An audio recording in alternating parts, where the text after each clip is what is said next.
You know, the media has made a big deal about how the government didn't connect the dots pre 9/11. There's a whole series of dots that the media has not put together on their own, beginning with the fact that Iraq is the shrub's latest endeavor, that once it turns to shit, he looks for other people to bail his ass out of it. And I mean, a long line of failures. Consistently.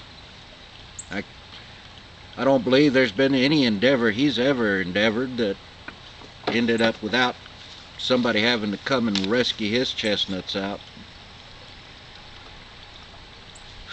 Including the presidency. I mean, anybody that still thinks he actually won those 2 elections just isn't willing to do the research.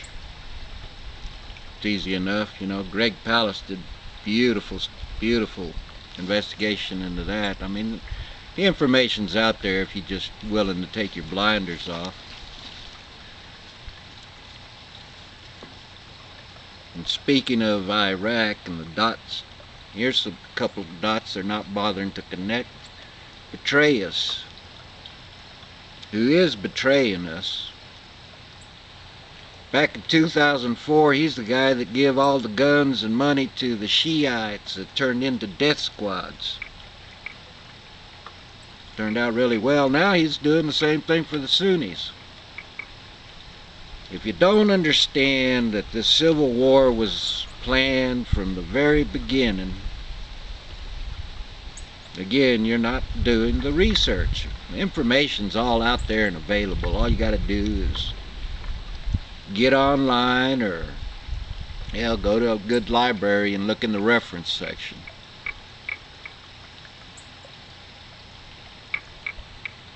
It's time to start remembering, people. Petraeus is no more the answer to saving our butt. All it is just a more of the same old, same old. The only way we gonna get anywhere by impeaching Bush, Cheney first, and then everybody else that lied, coerced, or in any way helped to instigate the Iraq war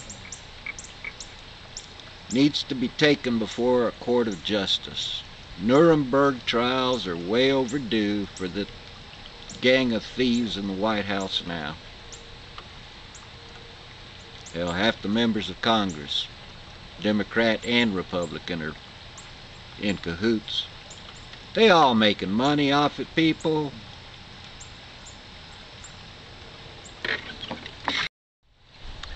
This next set of dots goes back a little longer. For the first 130, 40 years or so, our country did an excellent job of beating back the bankers. Embedded in the heart of the Constitution is that only the states can create money. Got to be backed up by gold and silver. But in 1913 we lost that battle. Haven't even tried to go and revisit it. Federal Reserve Board was created, and the government gave them the power to create money and then lend it back to us at interest. Now imagine that. You give a group of bankers the right to create imaginary money out of thin air and then loan it to us at interest. Those are hard dots to connect, but they managed to do it and fool us into thinking that it was for our own good. They said it was going to save us from these economic cycles of highs and lows. So what do? They start lowering interest rates. And by 1929, You could borrow millions for nothing.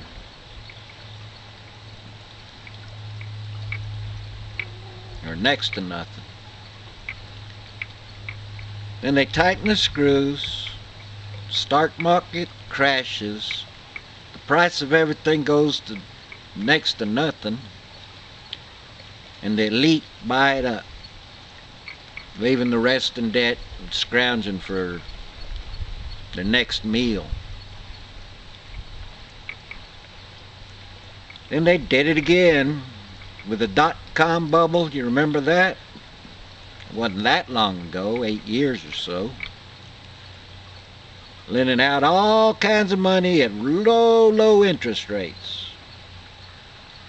Then they tightened the screws. All the stocks crashed to nothing, next to nothing, and the elite buy them up for pennies on the dollar. The latest scheme is this one we're involved in right now, the housing bubble. Lending out prodigious amounts of dinero at unbelievably low interest rates. With that caveat, variable. So they tighten the screws, raise the rates, the housing market crashes, and the elite are stepping in and buying everything up at pennies on the fucking dollar. Excuse my French, but you'd think by now that people would be wise to the fact that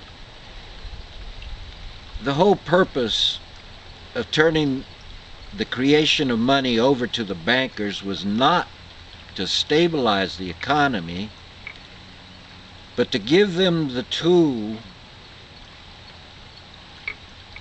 to take control,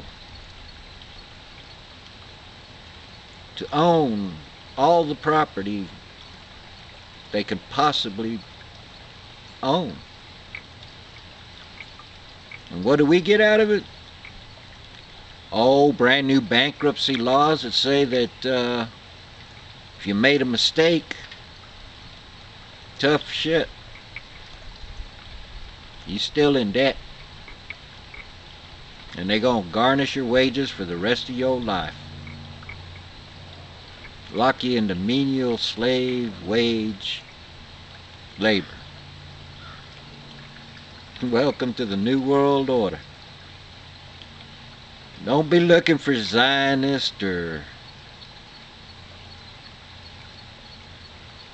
immigrants or any of the little people. It's the bankers, people. You can't figure that one out. Maybe you belong in the wage slave category.